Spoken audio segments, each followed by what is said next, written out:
Hey everyone, and welcome back to my channel. So in today's video I'm going to be sharing all the books that I read in April.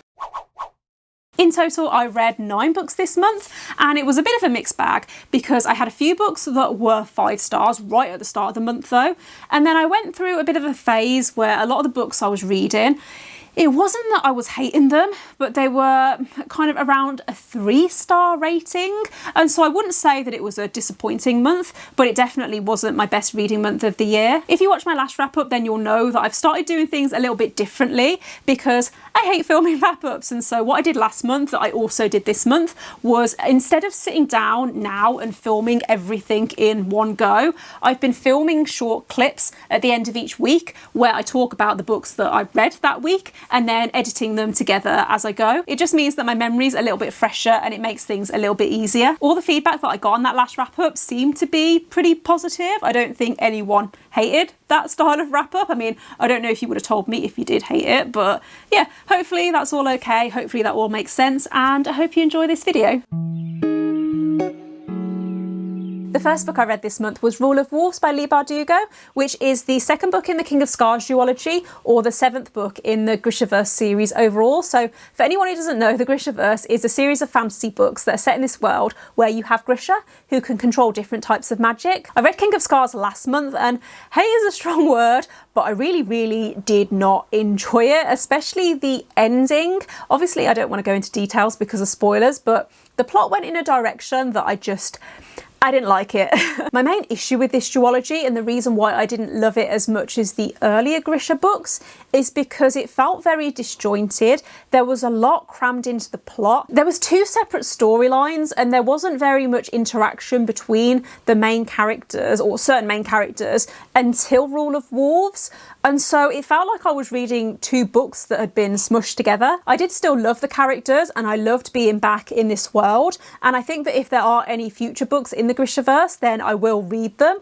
But I could see that this wasn't perfect, and certain things felt a little too convenient, especially towards the end. If you've read this series and you want to hear my spoilery thoughts, then I will leave a link to my reading vlog down below where I read both King of Scars and Rule of Wolves and shared all of my spoilery thoughts, because there were a lot. And so if you wanted to check that out, then yeah, I'll leave a link in the description. Can't remember if I've said my rating for this, but I gave this 3.5 stars, whereas King of Scars I gave 2.5. So 5 out of 10 versus 7 out of 10, if that makes sense. The next book I read was A Kingdom of Flesh and Fire by Jennifer L. Armentrout, and this is the sequel to From Blood and Ash, which I read last month and really enjoyed. So for anyone who doesn't know, this follows a young woman called Poppy, who is something called a maiden, which means that she's been selected by the gods to be the saviour of her people. And because of this, her life is very closely controlled, and she's overprotected, I guess I would say. She's not allowed to be touched, and she's not allowed to experience any kind of pleasure. No one's even allowed to look at her without permission, and she's basically waiting for her ascension, which will happen on her 19th birthday. But the story really starts when Poppy is assigned a new guard called Hoang, and because this is a romance, you can probably guess what happens. This is one of those books where it was so addictive and I could not put this down, but at the same time I can see that it's not perfect. I mean, I still gave it 5 stars because I had a great time reading this. The beginning to this is very slow paced, but I didn't mind that so much because I liked that we got a lot of world building, and I liked seeing the interactions between the characters and their character development. Poppy in particular is very frustrating, and there were times where I was just like, oh my goodness, will you please get a grip? If you like Sarah J Maas's books, or if you just like fantasy romance in general, then I'd really recommend this series. It gave me a bit of a book hangover, I'm not gonna lie. I stayed up until stupid o'clock in the morning to finish it because the last 300-ish pages, I couldn't put it down. I'm not actually sure if this is going to be a trilogy or if there's going to be more books, but the 3rd book, Crown of Gilded Bones, comes out at the end of April, and I really want to read it as soon as it comes out, and so I might end up talking about that book later in this video. Hello, it's Sam from the future here to let you know that I did indeed read The Crown of Gilded Bones this month. I actually read it the week it came out because I needed to know what happened, and and I didn't want to wait. I did actually end up doing a spoiler-filled reading vlog for this book, which I wasn't planning to do, but I read the first 100 pages and there was a lot that happened in those first 100 pages and I needed to talk about it. So if you've read this book and you want to hear my thoughts, like my spoiler thoughts, then I'll leave a link to that vlog in the description and in the cards. But in terms of my spoiler-free thoughts, I enjoyed this book. However, I think it's my least favourite in the series so far. My main issue with this book is that there was a lot of info dumping, and there was info dumping in the first two books, but I didn't mind it so much. It didn't affect my overall enjoyment. However, by the time it got to this book, I really struggled. You learn a lot about the history and the lore of the world, and it wasn't that I was struggling to understand everything. I think I was following everything okay, but it made my brain hurt every time I had to try and remember something that I'd been told like earlier in the book or earlier in the series. It was just, it was a lot. I definitely think the strength of this series is still the characters, and so I am looking forward to the next book in this series. I have learned that this isn't a trilogy. I thought it was a trilogy, but it's actually going to be a 6-book series, I think. So interested to see what happens in the next book. The next book I read was The Bride Test by Helen Hoang, which is a companion novel to The Kiss Quotient, which is one of my favourite romance books. I read it last year and really enjoyed it. This book follows Kai, who is autistic, and he has convinced himself that he's incapable of feeling love, and because he has always avoided forming romantic relationships, his mom decides to take things into her own hands, and she goes home to Vietnam to find him a wife. The girl she chooses for him is called Esme, and this story is about Kai and Esme's relationship, but it's also about Esme's experience of coming to the US and trying to make a better life for her and her family. What I really liked about this book is that as soon as I picked it up, I realised that it was probably going to be the kind of book where I'd pick it up for half an hour and intend to just read a few chapters, but instead end up sitting there for hours and just finishing the whole thing. I really liked the two main characters and I really liked seeing their relationship develop. I also really loved Kai's relationship with his brother Quan, and I've actually heard that the next book in this series is going to follow Quan and it's going to be his story, so I'm really excited to read that. I think it actually comes out later this year. The only thing I will say, and I don't know if this is going to make sense, but there were certain things about the plot that I didn't love. Like, for example, Esme does lie to Kai about certain things, and I didn't feel like they were resolved in a very satisfying way. However, because I love the characters and I loved their development overall, I feel like I was able to overlook it. So yeah, my initial rating for this book was 4.5 stars, but then I read the author's note at the end of the book, which I'd really recommend doing if you do read this book, but that really helped me to get a better understanding of the book and how it was very personal to the author. And so for that reason, I did decide to bump it up to 5 stars. The next book I read this month was With the Fire on High by Elizabeth Acevedo, which follows a 17-year-old girl called Amani who really wants to be a chef. That is her dream. And when she starts back at school for her senior year of high school, she learns that there's this new culinary arts programme that's being run that year, and she really wants to do it, obviously, but she also has a 2-year-old daughter that she obviously has to care for. And so the book is essentially about Amani juggling her schoolwork while also caring for her young daughter. What I really loved about this book was how the characters felt like real people, and I don't know whether it's because of the writing. I think that Elizabeth Acevedo is such a talented writer and her stories are always so warm and joyful, and I actually listened to this on audiobook, which this is the 3rd book that I've read by Elizabeth Acevedo, and it's the 2nd that I've listened to as an audiobook, and I definitely prefer the audiobooks. Like I liked the physical book of hers that I read, but I think that there's just something about the audio that makes the characters feel like real people. Also really loved the descriptions of food in this book. I actually listened to this mostly while I was cooking, which I would recommend if you listen to audiobooks while you're cooking, or at least listen to it after you've eaten, because this made me feel very, very hungry. So yeah, I gave it 5 stars. I would definitely recommend it if you like young adult contemporary. I don't have a bad word to say about it. The next book I read was The Passengers by John Mars, and this is set in the UK, but quite a few years in the future where driverless cars have become the norm. Most people now have automated vehicles because the insurance is cheaper, and the government have basically encouraged people to move towards driverless cars. However, at the start of the book, we learn that someone has taken control of, I think, 8 of these cars and is holding the people inside hostage. And the whole situation is being broadcast on social media, and people are able to vote for who they want to save. The book is told from several different perspectives, so you see the points of view of the people inside these cars, but you also see the outside perspectives from the people who are trying to deal with this situation, like in the government. I read the one by John Mars last year and really enjoyed it. I would say that it's one of my favourite thrillers.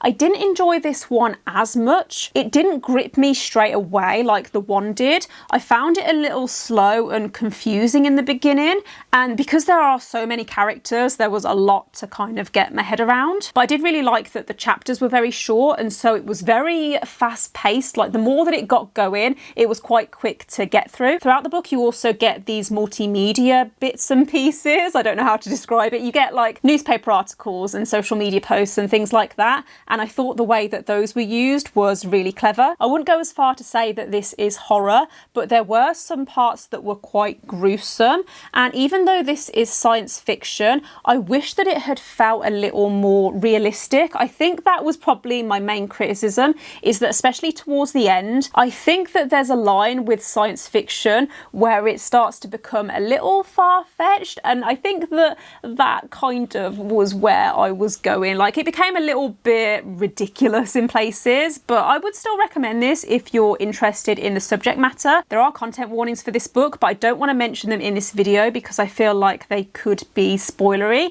However, if you want content warnings, then please let me know in the comments and I'll reply to you.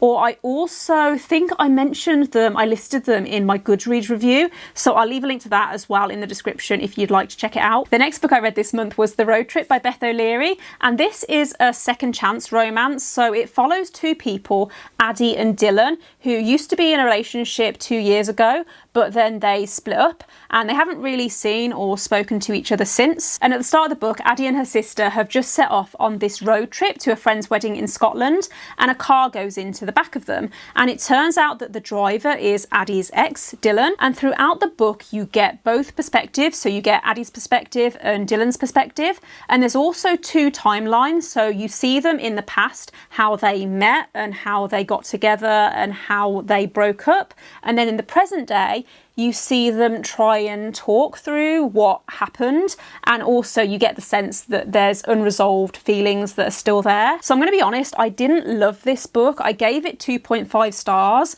which is a really big shame because it was one of my most anticipated books of the year. I really loved both The Flat Share and The Switch by Beth O'Leary, and I found it really difficult to review this book because I really love Beth O'Leary's writing, and I did think that this book was well written, and I think that a lot of people would really like this book. But for me personally, it brought up a lot of feelings that I didn't really want to think about. I think what this book has taught me is that second chance romances are not for me. I don't really want to get into it because it's quite personal, but after reading this book, I've realised that I don't like reading romance books where the situation is too relatable. It makes me feel sad, and that's not why I read romance. I read romance for escapism, and so it is a shame that I didn't love this book considering how much I was looking forward to reading it. And I got an arc of this through NetGalley. I'm not sure if I've mentioned that already. It doesn't come out until the end of the month. Actually, it might already be out by the time that you're watching this. I'll leave the release date in the description in case you were interested. If I hadn't been reading this book to review it, then I probably would have DNF'd it at about the 30% mark. I don't want my review to put other people off though. I think it's important that I'm honest in that I didn't love this book, but I do think that because the reasons why I didn't love it are very personal, I think that so many other people could really enjoy this book. I just don't like second chance romances, and that's something that I've learned through this book. So in that sense, I am glad that I read it. The next book I read this month was The Cruel Prince by Holly Black. So this is the first book in the Folk of the Air trilogy. Is it a trilogy or is it a series? It's the first book in the Folk of the Air series, and I actually read this for a video. I did a video at the start of the month where I took a BuzzFeed quiz and it gave me a book recommendation, and in that video I read the book that it recommended me. And The Cruel Prince was the book that it recommended me. So this book follows a girl called Jude who, when she was a child, her parents were murdered in front of her by a fairy, and this fairy takes Jude and her sisters to live with him in the kingdom of the fairy, where he essentially raises them like his own family. However, Jude and her twin sister Taryn aren't treated very well by the Fae because they're mortal, and one of the worst bullies is Prince Carden, who is one of the Fae princes, hence the name, The Cruel Prince. I enjoyed this book. I gave it 3 stars overall. It was fine. I didn't hate it. I liked that towards the end it got very dramatic. It was a little bit over the top in places, I'm not going to lie, but I did enjoy the plot overall. My main issue with this book is that I didn't like any of the romance. It all felt a little bit random and like it came out of nowhere, and so I wasn't sure if I wanted to continue this series because I only gave it 3 stars. Like I said, I didn't hate it, and a few people have told me that the series does get better, but then a few people have told me that the series gets worse,